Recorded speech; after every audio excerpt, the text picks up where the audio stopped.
చంద్రబాబు నాయుడు గారు చెప్తున్నారు మనకైతే డ్రోన్ ట్యాక్సీ వస్తుందంట. అప్పుడు అలా దాంట్లో పట్టుకొని ఎక్కడికైనా వెళ్ళిపోవచ్చంట. నేను చెన్నై, నెల్లూరు తిరుగుతూ ఉంటాను ఎప్పుడు. నేనైతే హ్యాపీగా ఆ డ్రోన్ ట్యాక్సీ పట్టుకొని డబ్బులు ఖర్చు పెట్టకుండా, ఎట్లాగో ఫ్రీ బస్సు చెన్నై దాకా పోదు కాబట్టి అలా డ్రోన్ ట్యాక్సీ పట్టుకొని చెన్నైకి కూడా వెళ్ళిపోవచ్చు అనమాట. సూపర్గా తెస్తున్నారంట చంద్రబాబు నాయుడు గారు. ఒకసారి మీరు వినండి.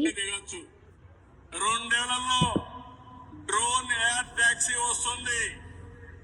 నిన్నైతే మా సతీష్ రెడ్డి చెప్తున్నాడు 2 ఏళ్ళు కూడా అవసరం లేదు సార్, 6 నెలల్లోనే ఇంట్రడ్యూస్ చేస్తామని నిన్నే చెప్పే పరిస్థితికి వచ్చారు. అంటే మీ మిద్ది పైన దిగొచ్చు, ఎక్కడికి పోవాలన్నా చూసుకొని ట్రాఫిక్ జాములు లేకుండా డ్రోన్ లో ప్రయాణించే రోజు తొందరలోనే వస్తుందని చెప్పి కూడా నేను మీకు తెలియజేస్తున్నా. నేనైతే ఎంచక్క డ్రోన్ ట్యాక్సీ వేసుకొని హ్యాపీగా అటు ఇటు తిరగచ్చు. ఎలాగో నేను పక్షిలాగా ఎగరాలనుకుంటా ఉన్నా.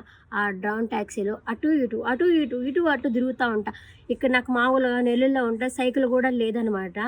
సో ఎట్లాగో హ్యాపీగా ఏదైనా ట్రావెలింగ్ చేసుకోవాలన్నా కూడా హ్యాపీగా ఆ డ్రోన్ ట్యాక్సీలో పోతాను.